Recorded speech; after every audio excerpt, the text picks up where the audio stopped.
Hello 18s! Welcome back to my channel. Dahil global na ang SB19, nominated sila sa Pop Golden Awards ng Los Angeles, California, US of A. Basenga at Gento ang namamayagpag at may nomination sa naturang Pop Golden Awards 2023.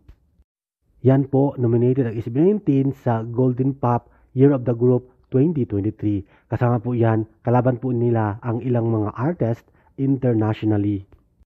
Kaya naman, congratulations, at ito din, Underground Record of the Year, ang Basenga, of course, from SB19. Congratulations again. At ito rin ang pangatlo.